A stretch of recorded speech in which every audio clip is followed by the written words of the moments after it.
Puzzle pengungkapan kematian Kepala KCP Bank BUMN Muhammad Ilham Pradipta masih disusun, terutama soal motif para pelaku.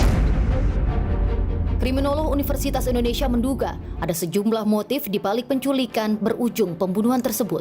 Apakah memang dalam hal ini korban adalah semacam bagian dari para aktor intelektual yang berselingkuh dalam arti pada titik tertentu lalu kemudian berbelot dan tidak mau lagi, atau korban adalah orang yang selama ini menjadi titik tumpu ya, memberikan keterangan tapi kemudian lalu berhenti, atau orang yang tidak terlibat tapi kemudian lalu mengetahui melalui satu lain hal mengetahui dan kemudian lalu mengancam melaporkan.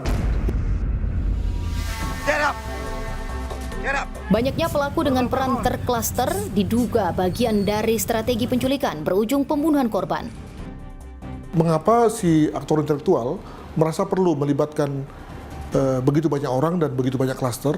Apa sebetulnya yang menjadi strategi? Bahwa dengan melibatkan banyak orang, maka yang bersangkutan bisa membangun satu modus pembunuhan yang canggih, yang kemudian tidak bisa dengan mudah diungkap oleh kepolisian. Dan yang kedua adalah bahwa dengan pemberian order ya atau perintah yang juga berbeda-beda antar klaster, maka lalu bisa menghasilkan satu penyesatan dari kepolisian. Dan yang ketiga juga jangan lupa bahwa kelihatannya dengan adanya pihak-pihak yang menjadi misalnya sebagai IT gitu ya, maka ini adalah bagian dari tidak hanya kegiatan pembunuhan tapi juga kegiatan untuk mendapatkan atau melakukan operasi yang sebelumnya mereka sudah persiapkan.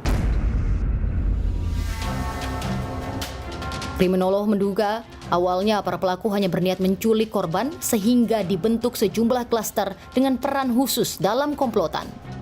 Saya menduga bahwa yang terjadi adalah yang kedua, yakni sebetulnya memang korban itu diculik, ya, diculik lalu kemudian diminta informasinya, diminta pengakuannya, diminta datanya atau yang lain gitu ya.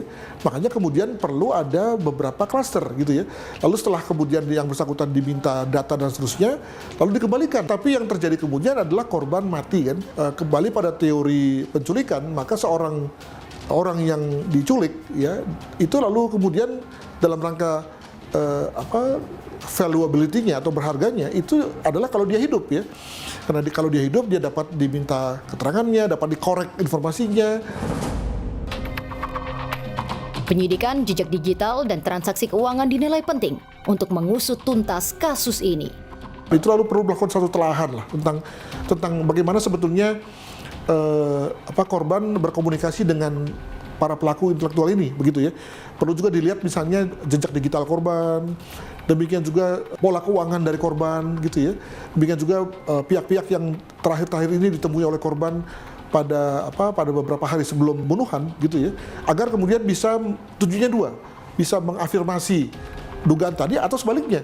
Justru dalam hal ini kita membersihkan nama korban untuk supaya kemudian tidak sama sekali tersangkut ya.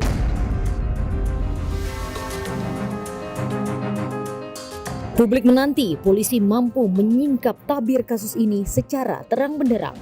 Pengungkapan yang tuntas bukan hanya menjernihkan persepsi di tengah masyarakat, namun juga menjadi jalan menghadirkan keadilan bagi almarhum Ilham dan keluarga.